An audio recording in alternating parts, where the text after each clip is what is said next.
Hacking tools sold by the Israeli company NSO Group were used to wage a 2-year campaign against a dozen prominent figures in Armenia, including a United Nations official, journalists, academics, a government spokesperson, and human rights advocates, according to researchers. The findings provide the first documented evidence of NSO's Pegasus spyware being used in the context of an international war, according to a new report published on Thursday, which was jointly produced by groups, including Access Now, Amnesty International, the University of Toronto's Citizen Lab, and Armenia's Cyber IBM.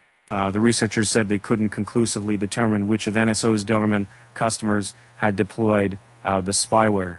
There was substantial evidence that Azerbaijan is a Pegasus customer. They said the targeting of Armenian victims often occurred shortly before or during outbreaks of the long-running conflict between Azerbaijan and Armenia over the disputed border region of Nagorno-Karabakh, according to the left.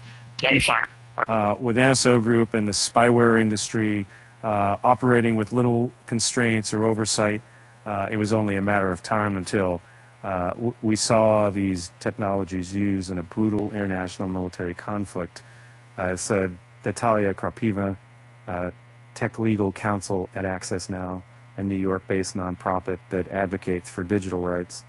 Asked for a response, an NSO representative said the company couldn't address specific allegations because, as always, these groups refuse to share their reports with the Israeli firm. NSA is simple in connection. When it wants them in 1952%, that can also be similarity referred to diminish you and control, incentivize writing at home between the various cyber tools in use, according to an NSO representative in an email. NSO has the industry's leading compliance and human rights policy, and as always will to investigate allegations of misuse.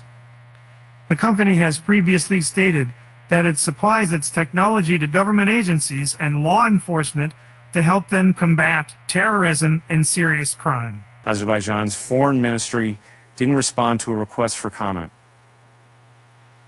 The researchers identified 12 people who were targeted with the spyware and hacked between October 2020 and December 2022.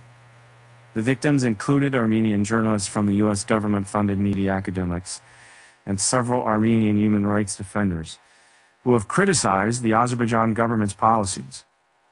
As the material work or the criticized provider, among the victims was Kristin Grigorian, who served as Armenia's human rights defender between January 2022 and January 2023.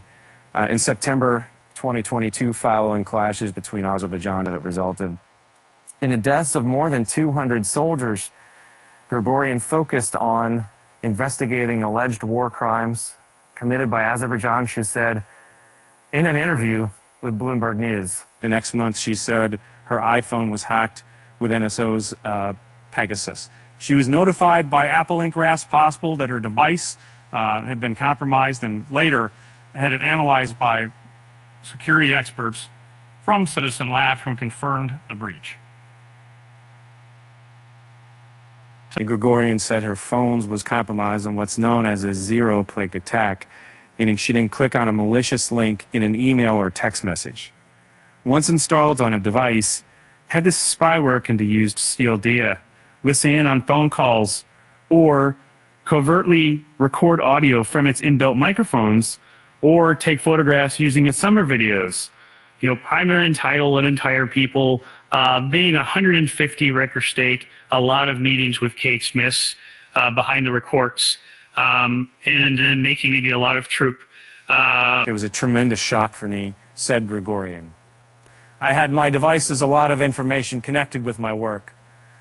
Different people whom my office was served in helping. Another victim, Anna Nagdalian, was hacked at least 27 times between October 2020 and July 2021, according to the research. Nagdalian, who was serving as a spokesperson for Armenia's foreign ministry when she was targeted, said in an interview with Bloomberg that she had followed recommended security guidelines, regularly updating her phone and not clicking on suspicious messages. She said the hack left her with a feeling of insecurity and wanted to speak out because she believed this kind of action should not be common and remain, but unpunished. And in July 2021, a leaked database revealed that Azerbaijan had allegedly deployed Pegasus spyware to target more than 200 people, predominantly journalists, activists, lawyers, and opposition politicians. Armenia has allegedly waged its own hacking operations using a different variation of spyware purchased from a North Macedonian firm named Cytrox, which only sells to government agencies. Facebook and parent Meta Platforms Incorporated in December 2021 identified Armenia as a customer of Cytrox, whose spyware it said had been used to target politicians and journalists around the world, including in Armenia.